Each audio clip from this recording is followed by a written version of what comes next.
जंगल में ठंडी का मौसम चल रहा था। रानू चिड़िया किसी काम से जा रही थी कि उसकी नज़र कबूतर के बेटे कीकी पर जाती है। कीकी अपने घर के बाहर बैठा हुआ था। कीकी बेटा, आपका ये मफलर बहुत सुंदर है, ये कहाँ से लिया है? आंटी, ये तो मेरी मम्मा मेरे लिए लाई थी। क्या आपकी मम्मा घर में है? जी आंटी, मम्मा घर में ही है। रानू चिड़िया कीकी के घर जाती है। लूसी बहन, मैंने कीकी के गले में मफलर देखा, मुझे बहुत पसंद आया है। मैं सोच रही हूँ मैं अपने कुकू को भी ऐसा ही मफलर लेकर दूँगी। वो कहाँ से लिया है आपने? वो लाल रंग का मफलर मैं बैरी वाली दुकान से लाई थी। वो बहुत अच्छा है, गर्म भी है और ख़ूबसूरत भी। हाँ, ऐसा मफलर कुकू के गले में बहुत अच्छा लगेगा। मम्मा चिड़िया शाम को घर जाती है और कुकू से कहती है, कुकू, आज मैंने कीकी के गले में मफलर देखा, मुझे बहुत पसंद आया। मैं भी अपने बेटे को वैसा ही मफलर लेकर दूंगी। मेरी मम्मा बहुत अच्छी है। गुड़िया गुड़िया, मम्मा मुझे मफलर लेकर देंगी। गुड़िया भी दूसरे कमरे से आ जाती है। जब मैं 1 महीने से शॉल मांग रही हूँ, वो कब मिलेगी मुझे? अच्छा, मैं आपकी शॉल भी ला दूंगी। दोनों बहन भाई खुश हो जाते हैं। मम्मा चिड़िया खिड़की बंद करती है और वो सब मीठी नींद सो जाते हैं। दूसरे दिन मम्मा चिड़िया जब बाजार जाने लगती है तो दोनों बच्चे जिद करते हैं, मम्मा मैं भी साथ जाऊंगा। मम्मा मुझे भी अपने साथ ले जाए, मैं अपनी पसंद से शॉल ले लूँगी। लेकिन बच्चों, आप थक जाओगे। मम्मा नहीं थकेंगे, प्लीज मम्मा। जिद करके दोनों बहन भाई अपनी मम्मा को मना लेते हैं। मम्मा चिड़िया अलमारी खोलती है और अलमारी से पैसे लेती है और बच्चों को साथ लेकर घर से निकलती है। थोड़ी ही दूर जाकर कुकू थक जाता है और एक पेड़ पर बैठ जाता है। मम्मा मैं थक गया हूँ, मुझे और उड़ा नहीं जा रहा। मैंने कहा था ना कि आप घर में ही रहें, आप भी मेरी बात मानते ही नहीं हैं। अच्छा ठीक है, हम ऑटो पर बैठ जाते हैं। वो स्टॉप पर जाते हैं और ऑटो में बैठ जाते हैं। ऑटो पर कालू कौवा पहले से ही बैठा हुआ था। ऑटो चलता है। चिड़िया, कहाँ जा रही हो? मैं अपने बच्चों के गर्म कपड़े लेने बाजार जा रही हूँ। कालू कौवा एक नज़र रानू चिड़िया की थैली की तरफ देखता है। मैं किसी काम से दूसरे जंगल जा रहा हूँ। इन दिनों तो ठंड ने काम का नहीं छोड़ा, बहुत ठंड है। रानो, वो दूर वाला पेड़ देख रही हो? कैसे बर्फ जमी हुई है उस पेड़ पर। रानू चिड़िया ऑटो से बाहर दूर देखती है और कालू कौवा जल्दी से रानू चिड़िया की थैली से पैसे निकाल लेता है। भाई जी उतार दें, मुझे यहाँ ही उतार दें, मैंने मीठा पान लेना है उस दुकान से। ऑटो रुकता है और कालू कौवा जल्दी से ऑटो से उतर जाता है।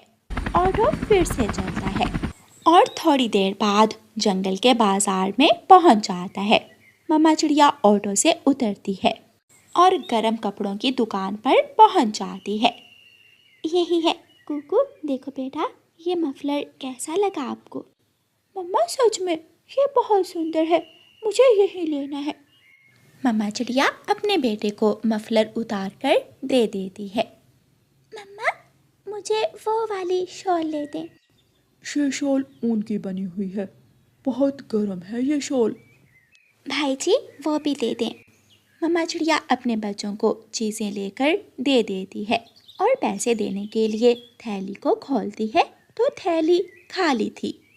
अरे मेरे पैसे कहाँ गए?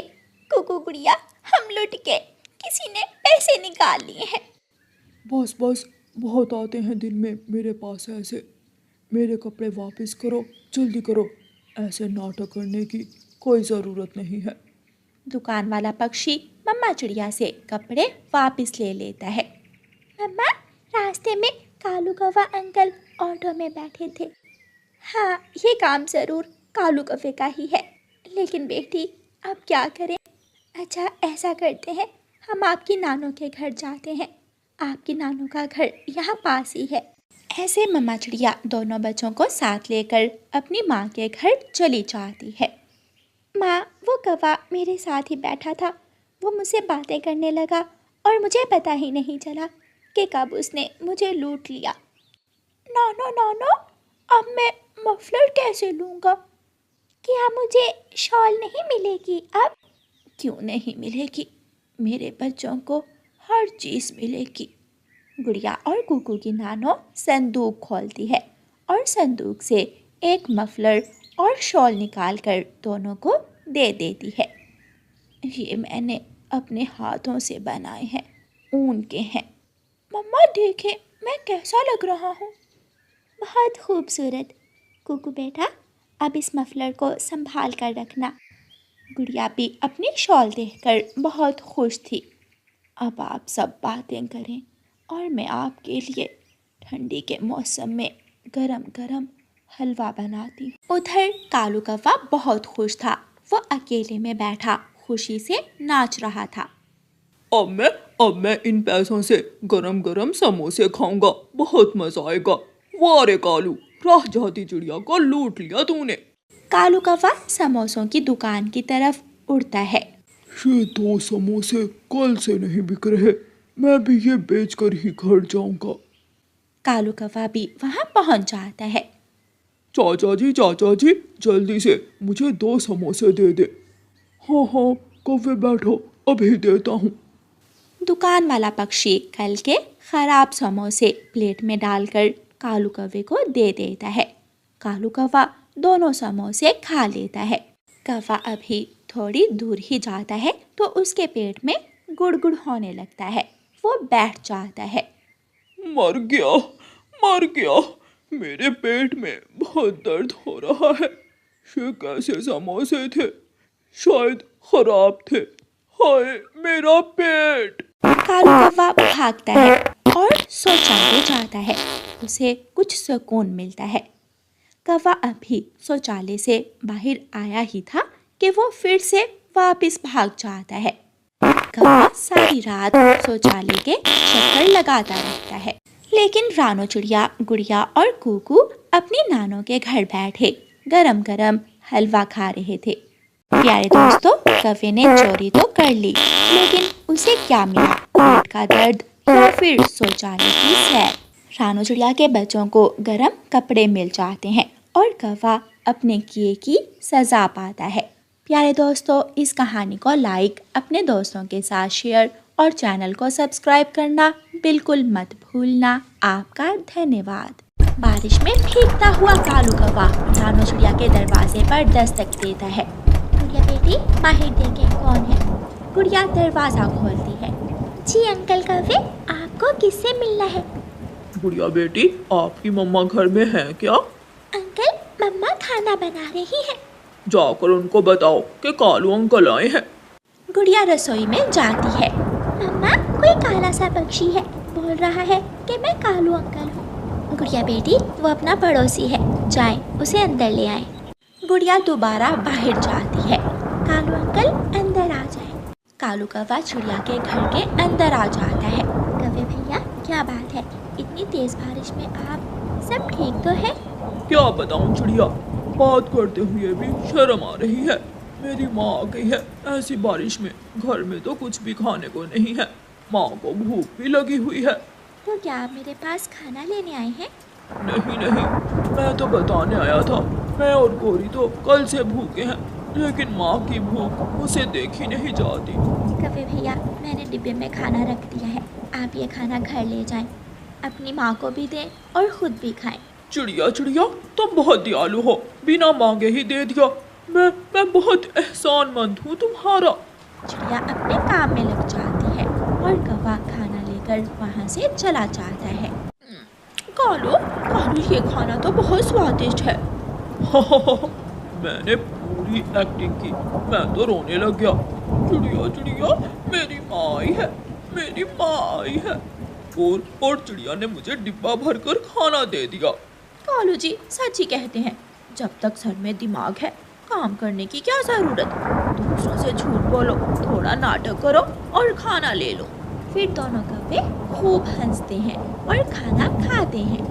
एक दिन गुजर जाता है, लेकिन बरसात का मौसम तो अभी बाकी था।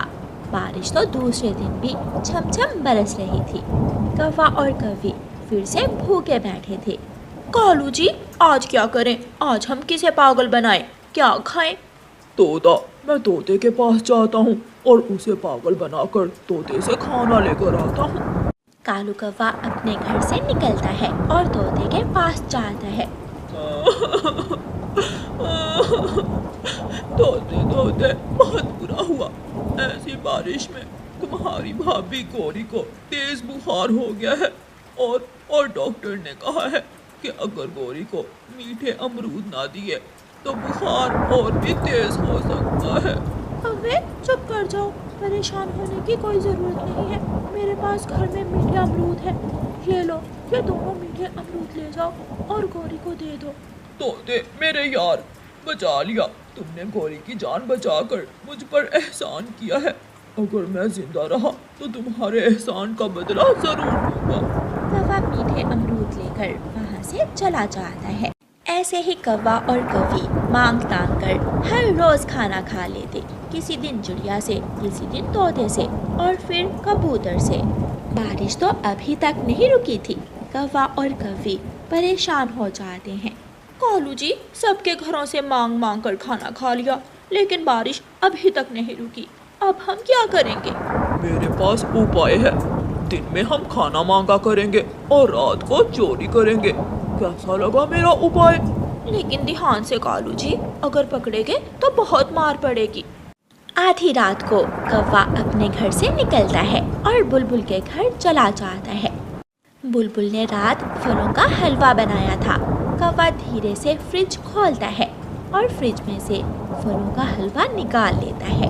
बुलबुल सोई हुई थी। कौवा मौका पाकर फलों का हलवा चुराकर बुलबुल के घर से भाग जाता है।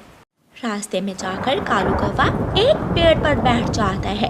अगर मैं ये सारा हलवा घर ले गया तो गौरी खा लेगी। मैं आधा हलवा रास्ते में ही खा लेता हूँ। ऐसे सोचकर कालू कौवा आधा हलवा खा लेता है। हलवे में बारिश का पानी मिल जाने से हलवे का शोरबा बन जाता है और कालू कौवा डिब्बा उठाकर अपने घर चला जाता है। कालू के बच्चे, ये कैसा हलवा है? इतना पतला, जैसे शोरबा हो। ये तुम कहाँ से चोरी करके लाए हो? मैं ये हलवा बुलबुल के घर से चुरा कर लाया हूँ। इसमें तो बारिश का पानी मिला हुआ है। बेसवाद है ये हलवा। गौरी वो हलवा फेंक देती है और कालू चुप करके बैठ जाता है। वो कैसे बताता कि रास्ते में उसने डिब्बा खोला था और हलवे में बारिश का पानी मिल गया। दोपहर के वक्त गौरी कबूतर के पास जाती है। कबूतर कबूतर, मैं बहुत भूखी हूँ, मुझे 2-4 दाने दे दो प्लीज, मैं लुटा दूंगी। जब बारिश रुकेगी तो मैं तुम्हारे चावल के दाने लुटा दूंगी। गौरी, माफ करना, मेरे पास तो एक ही चावल का दाना था जो मैंने अभी अभी खा लिया। आज तो मैं भूख से मर जाऊंगी। गौरी कौवी वहाँ से उड़ती है। रास्ते में गौरी को बुलबुल मिल जाती है। बुलबुल के पास एक मीठा फल था। बुलबुल बुलबुल, ये मीठा फल मुझे दे दो, बहुत भूख लगी है मुझे। लो गौरी, ये मीठा फल तुम ले लो। मैं तुम्हें फलों का हलवा भी खिलाती, लेकिन रात किसी चोर ने मेरी फ्रिज से फलों का हलवा चोरी कर लिया। अच्छा बुलबुल बहन, वो हलवा कैसा था? क्या स्वादिष्ट था? बहुत बहुत स्वादिष्ट। वहाँ पेड़ पर बैठकर खाया उस चोर ने, वहाँ डाल पर गिरा हुआ भी है। ये सुनकर गौरी कौवी गुस्से में आ जाती है। गौरी बुलबुल से मीठा फल लेती है और सीधी अपने घर जाती है। कालू के बच्चे, फलों का हलवा कहाँ बैठकर खाया था? कहीं नहीं, मैं तो हलवा चोरी करके तुम्हारे पास ही ले आया था। तो फिर बुलबुल के घर के पास पेड़ पर बैठकर तेरे बाप ने खाया था? ऐसे कहते हुए गौरी कौवी डंडा उठा लेती है और कालू कौवे की खूब पिटाई करती है। गौरी, माफ कर दो, मुझे माफ कर दो। आज के बाद मैं कभी ऐसा नहीं करूँगा। कौवा घर से निकलकर भागता है।